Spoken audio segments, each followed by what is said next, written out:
Let's speak with me. 오늘은 스텔라와 함께 What's your weak point? 당신의 단점은 무엇인가요?에 대해 이야기 나눠볼 건데요. 이런 질문 너무 어려워. 특히 여러분들 영어 면접 준비한다고 이렇게 준비해 가는데 한국말로 답하는 것 자체가 너무 어렵고 이걸 또 유창하게까지 얘기해야 되니까 상당한 난이도의 질문이라고 느끼죠. 그래서 오늘은 딱 두 가지만 갖고 갈게요. 하나는요, 대명사. 대명사라는 여성말 하나만 파면 내가 전달하고자 하는 메시지를 쉬운 영어로 전달할 수 있다. 두 번째는요, 이건 꼭 기억하셔야 돼요. 여러분, 단점은요, 단점인 듯 장점처럼 보이게 마무리해야 된다는 거. 이 두 가지 스텔라와 함께 오늘 빠르게 진행해 볼 건데요. 영어 면접의 단골 질문이다 보니 여러분 암기하고 계신 답변들이 있을 거예요. 아마 이렇지 않을까요? Well, my weak point is that I fail hard when I make a decision. I usually want a very wise decision, so I consider many things. Oh, it looks a complicated situation. So I have to consider it and think it very deeply and widely. As a quite challenging things. 이런 답변 너무 좋다라고 답변하신다면 여러분 뒤에 나오는 대명사를 활용해서 쉬운 영어로 스피킹한 영어식 문장과 반드시 비교해 보셔야 합니다. 이런 유창성 없어도 여러분 딱 뽑힐 수 있어요. 왜? 대명사라는 녀석은 원어민들이 너무 사랑하는 특징이다 보니 이들 특징만 잘 활용한다면 이렇게 빠르고 유창하지 않더라도 어쩜 그렇게 나의 단점을 장점화시켜서 전달할 수 있는지 여러분 바로 확인하실 수 있습니다. 확인해 볼게요. Making a decision can be my weak point. It needs some time to consider a wide range of factors. They include the situations, the people involved, and the objectives. Reviewing each factor requires me to spend extra hours and days. This can make meeting deadlines more challenging. However, each review only consumes a designated time slot. This ensures that I don't fall behind schedule. It helps me stay on track without stress. 대명사를 활용하기 위해서는 무엇이 필수다? 명사를 대신 받는 거. 명사가 나와야겠네요. 명사 픽스 해봅시다. 영어식이다 보니 저와 좀 곰곰이 생각하는 시간을 좀 가질 거예요. weak point 하면 이런 분들 되게 많아요. 의사결정하는 걸 좀 힘들어요 라고 하시는 분들이 있거든요. 거기에 필요한 명사는 decision이네요. decision. making a decision. 단점이라고 생각했을 때 딱 들어온 명사란 말이에요. 자, 그럼 단도 직접적으로 갈게요. making a decision is my weak point. 되게 탁 던졌어. 그러면 뭐? 의사결정을 못한다고? 이렇게 날 쳐다봐. 잘했어. Look at me. Making a decision에 대해서 정확하게 얘기해야 돼요. For me, it needs some time. 왜 시간이 필요할까요? To consider wide range of things. Or 쉽게 many factors. 오, 그래서 타임이 필요하구나. 도대체 어떤 팩터를 consider 하길래? 그럼 설명해 줘야죠. They include situations, the people involved, and objectives. Make a decision, time, many things, objectives, people, situation. 어렵지 않은 단어인데 빨려든다. 그죠? 빨려들죠? 빨려들고 있는데 계속 빨려들게 만들어 봅시다. Reviewing them requires me extra hours and days sometimes. 자, 이게 단점이야. 의사결정하는 게 어려운 게 뭐가 문제요를 정확히 아셔야 되는데 지금 얘가 정확히 언급을 했어요. 뭐요? Requires extra hours and days. 시간이 조금 걸리는 게 문제인가 봐요. 얘를 다시 대명사로 받을게요. 얘가 뭐가 문제냐면 This can make meeting deadline. 시간에 맞추는 거를 a bit challengeable. 약간 어렵게 도전적인 상황이 되게 만듭니다. 단점은 장점으로 승화해야 되는데 이런 캐릭터 애들이요. 좀 꼼꼼한 애들 있죠.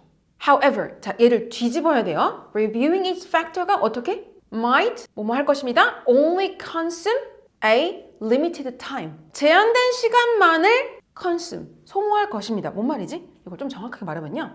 Only consume allotted time slot. 여러분 그 이마트 시키다 보면 타임 슬롯 있죠? 똑같아. 그러니까 어떤 지정된 타임 슬롯만을 컨슘하게 될 것입니다. 그러니까 하염없이 세워라 내워라를 하진 않는다라는 얘기를 정확히 얘기해 줘야 돼요. 그럼 어떻게 느껴지냐?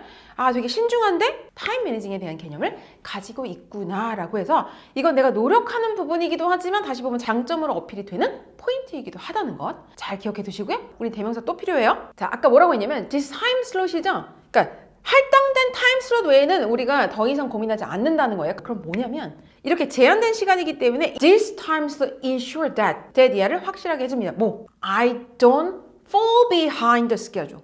의사결정을 하는 조금 어려워요라고 하면 뭐야, 저 의사결정도 못하네요? 아니요.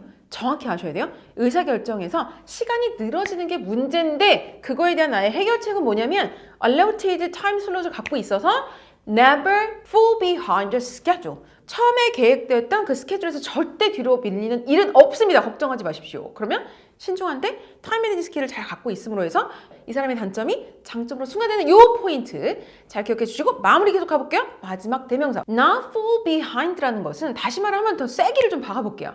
It helps me. 이건 어떻게 도와주느냐? 긍정으로 지금 마무리하네요. Stay on the schedule. 항상 스케줄에 맞춰서 가는 것을 도와줍니다. 절대로 어려운 문장은 없어요. 다만 앞문장에 내가 언급한 이 명사나 어떤 개념들을 이어지는 문장에서 대명사로 활용했는데 조금 차이점은 제가 이 대명사를 좀 주어로 의도적으로 활용했다는 거죠. 나중에는 이게 목적으로 활용해서 I like them, 사람 주어로 쓸 수는 있긴 한데 여러분들한테 조금 더 영어식 문장을 보여드리고자 제가 의도적으로 사물 주어를 활용했다는 것. 이렇게 알맹이들을 여러분들이 잘 정리해 주신다면 굳이 유창한 문장을 외우지 않아도 기억이 난다니까요. 자, 보세요. 우리 이 사람의 단점 뭐였죠? Making a decision. 왜? Time. 뭐? Lots of factor. 근데 뭐? Situation, people, object. 이게 뭐? Extra hours. extra hour가 자꾸 필요하면 너 그러다 막 야근해서 지친다거나 너 그러다 스케줄 늦는다 라고 걱정하는 그 부분을 정확히 짚어내는 거죠. However, all these things only consume what? Limited time slot. time slot은 도와주죠. Never fall behind, all the time meet the deadline, always stay on the schedule. 이 단어들을 계속 반복해서 하다 보면 나중에 영어로 말할 때 문장을 똑같이 말하지 않아요. 이 단어를 그대로 활용해서 편하게 얘기해보면 I have a difficulty of making a decision. I need some time because I have to consider many factors. I have to consider situations, the people involved, and objectives. So I have to spend some extra hours. 지금 전부 다 I로 썼거든요. 네, 편하게 하셔도 돼요. 다만 명사를 계속 연결하는 그 연습을 반복적으로 하시면서 어떤 명사들이 계속 연결되는지를 여러분 머릿속에 각인을 해놓으신다면 사람 주어를 쓰든 사물 주어를 쓰든 전혀 그건 문제되지 않는다는 거예요. 심지어 이 단어들의 순서도 살짝 뒤집혀도 전체 논리의 흐름에는 이상한 느낌은 들지 않아요. 왜냐면 이 사람들이 자기가 하는 말을 A, B, C, D로 순서대로 적고 있지 않거든? 그렇기 때문에 여러분들이 이 하나의 프레임 안에 내가 가져야 되는 하나의 키워드를 계속 타이트하게 연결해 놓으시고 반복적으로 스피킹 하신다면 어느 상황이라도 나의 윅 포인트를 이렇게 장점화해서 말하는 건 어렵지 않지 않을까요? 그럼에도 불구하고 어렵다 하시는 분들 계세요. 왜? 선생님 단어가 너무 쉬워 보이는데 왜 이렇게 어려울까요? 요것은 바로 영어식 사고가 담긴 명사구이기 때문에 그런데요. 요 연습도 스텔라와 함께 계속 이어지는 거 아시죠? 중학 0단으로 끝나는 영어식 명사구 연습 따로 제공되고 있으니까요. 저 위에 제가 링크 걸어놓을 테니까 여러분 클릭하셔서 이와 관련된 명사구 다양한 어휘와 표현까지 함께 챙겨가 주시는 거 잊지 마시고요. 저희는 다음 시간에 Why apply for this position? 지원 동기에 대해서 또 이렇게 대명사 파기로 함께 이야기 나눠보도록 할게요. See you next week. Bye bye!